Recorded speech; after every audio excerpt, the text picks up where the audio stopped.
On peut donc mentionner cette info qui est assez incroyable. Les États-Unis poussent l'esclavage. Ça, c'était énorme. Ça, La preuve. Oui. Superbe information donnée par The Nation et le Business Insider qui vous prouvera, si besoin était, avec ce câble déniché dans Wikileaks.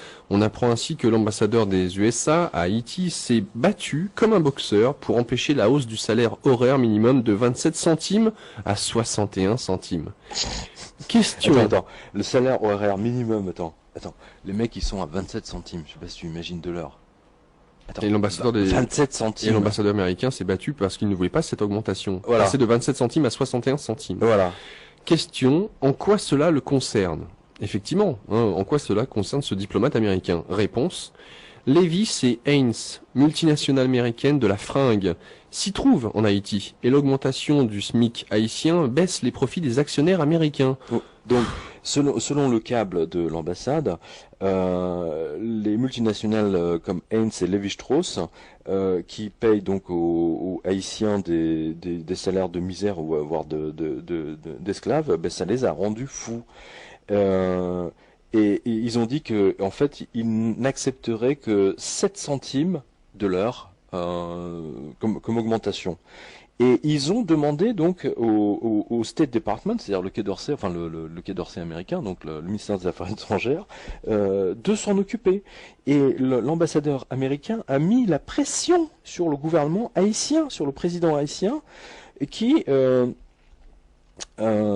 littéralement a donné donc, je veux dire, qui a mis le minimum horaire, le salaire quotidien, alors qu'aux États-Unis, le salaire minimum, c'est 58 $ par jour.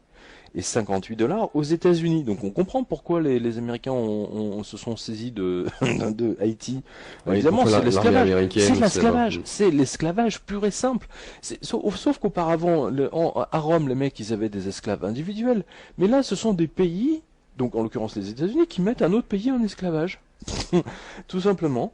Et donc c'est une histoire de gros sous. Alors voici leur calcul, écoutez bien. Haïti a à peu près 25 000 travailleurs qui couent, voilà.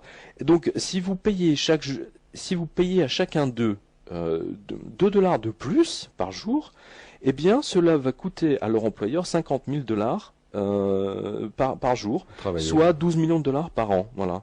Et donc, mais il est hors de question que Haynes, donc les t-shirts, vous savez, qui a 3200 Haïtiens qui fabriquent les t-shirts pour lui, qu'il paye autant, quoi, c'est hors de question. Donc, ils se sont mis d'accord, je résume, ils se sont mis d'accord, donc un salaire horaire de 31 centimes. Voilà, c'est royal, augmentation de 4 centimes. C'est formidable, hein. Comment les Américains ont mis Haïti en esclavage. Voilà, vous avez c'est un très très très joli information.